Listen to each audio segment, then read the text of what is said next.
another group that is totally right-wing, but unfortunately is not covered that way in the press, is the Chamber of Commerce. Now, when you hear Chamber of Commerce, because a lot of us, have Chamber of Commerce in our local towns, et cetera, we just think it's a business group.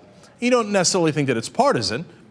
I grew up the whole time thinking Chamber of Commerce was just a non-political group that cared to further business interests, which makes sense. There should be a group like that. Well, it turns out, of course, in this day and age, that's not what the National Chamber of Commerce does at all. What they do is they totally support Republicans, and they spend a great deal of money doing that. Huge percentage, over 3/4 of their money went to Republicans in 2010. And now they're spending a new $10 million in the upcoming elections on local races. So where's that money going? Well, here are the people that they are spending money against to defeat. Tammy Baldwin in Wisconsin. She's a Democrat. That's interesting. Claire McCaskill in Missouri. Another Democrat. Senator Jon Tester in Montana. Another Democrat.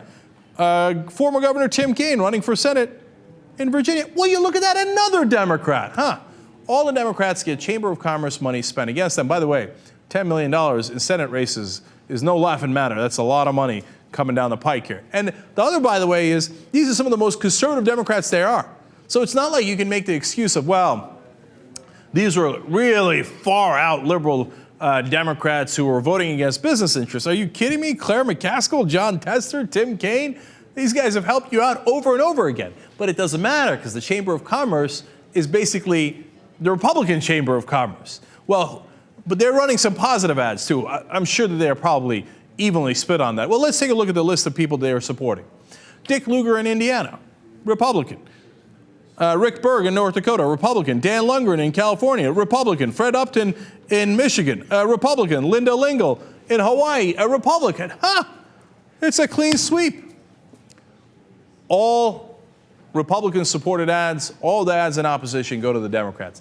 Democrats have to get it through their head. The Chamber of Commerce is not something that you should try to co-opt or work with, like as if they actually care about whether it's businesses in this country, small businesses especially. Are you kidding me? That's why a lot of the local chambers of commerce oftentimes disagree with the National Chamber of Commerce, because the National Chamber of Commerce represents multinational corporations. And what do multinational corporations want to do? They want to crush small business. That's their competition. They want to wipe them off the board. One of the ways that they do that is they buy the politicians. And so don't think that these guys are for small businesses or for employees, for labor, for the average guy working in America. Chamber of Commerce couldn't give a damn about that.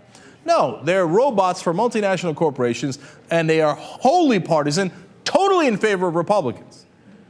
But nonetheless, Democrats, like lambs to the slaughter, will go out of their way to try to appease the Chamber of Commerce so that as they're giving 100 cents on the dollar to the Republicans, that maybe they'll throw a little chump change, 5 cents or 10 cents to the Democrats. And Democrats go, oh, thank you, oh, I really appreciate it. I'm also for multinational corporations. How can I help them? Losers. Here's what they should do with the Chamber of Commerce. They should say, that's a goddamn Republican group, and we're coming for them.